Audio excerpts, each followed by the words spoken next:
अस्सलाम वालेकुम। आपको पता है कि इंसान दोस्ती पे जो हम हदीसें पढ़ रहे हैं, सकाफ़त और ये सब चीज़ें कि फ़याज़ी और सकाफ़त क्या है, उसी की हम लोग कंटिन्यू करके उसकी हदीस पढ़ेंगे। वहीसा नामी एक खातून बयान करती हैं कि मेरे बाप ने रसूल खुदा सल्लल्लाहु अलैहि वसल्लम के पास आने की इजाज़त चाही। फिर आप सल्लल्लाहु अलैहि वसल्लम का कुर्ता उठाकर मुंह अंदर डाला और चुमने और लपेटने लगा।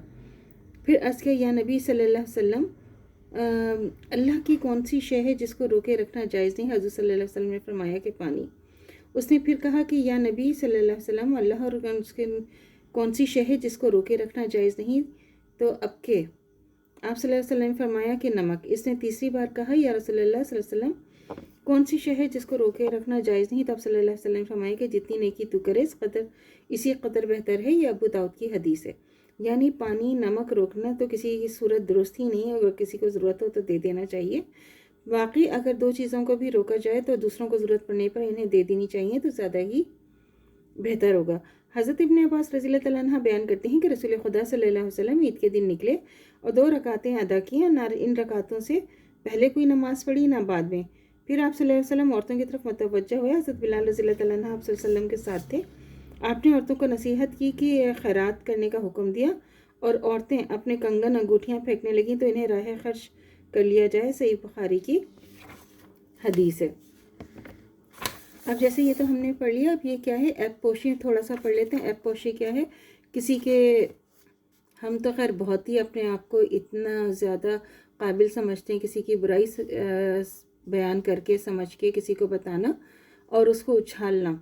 उसके बारे में क्या हुक्म है वो थोड़ा सा पढ़ लेते हैं कि इंसान दोस्ती का एक तकाज़ा ये भी है कि इंसान अपने इंसानी भाइयों के ऐबों का फाश ना करे, मुआशरे में इन्हें रुस्वा होने से बचाने की कोशिश करे।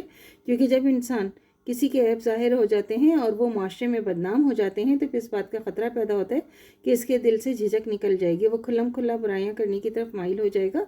लिहाजा किसी को बदनाम करने का मतलब यह है कि उसे बुराई की तरफ माइल किया जाए।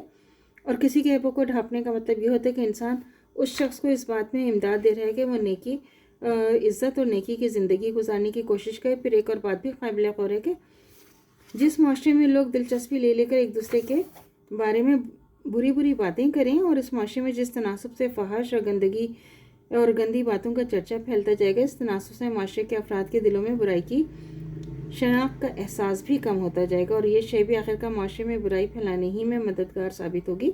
लिहाजा इस बात को नापसंद किया गया है कि लोग एक दूसरे की ऐब चीनी करें। इसके बरक्स इस बात को बड़ी नेकी करार दिया गया है कि इंसान एक दूसरे के ऐबों को छुपाने की कोशिश करे। इस सिलसिले में एक और काबिल ज़िक्र बात यह है कि इंसान को याद रखना चाहिए कि अगर कोई बुराई से बचा हुआ है तो अजब नहीं, इसकी वजह सिर्फ ये हो कि खुदा ने उसे उन आजमाइशों से बचाए रखा हुआ है जो बुराई अख्तियार करने का ज़रिया बन सकती थी। और अगर कोई शख्स किसी बुराई में मुब्तला हो गया तो इसका इम्कान मौजूद है कि अपनी फितरत के लिहाज से वो नेकी ही की तरफ माइल हो, मगर किस्मत ने उसे किसी ऐसी आजमाइश में मुब्तला कर दिया हो कि इससे गलती हो गई हो।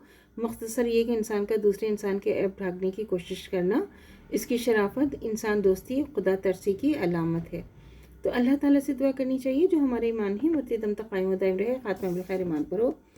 इजाज़त दीजिए। अल्लाह हाफ़िज़। मेरे चैनल को लाइक कीजिए, शेयर कीजिए, सब्सक्राइब कीजिए। शुक्रिया।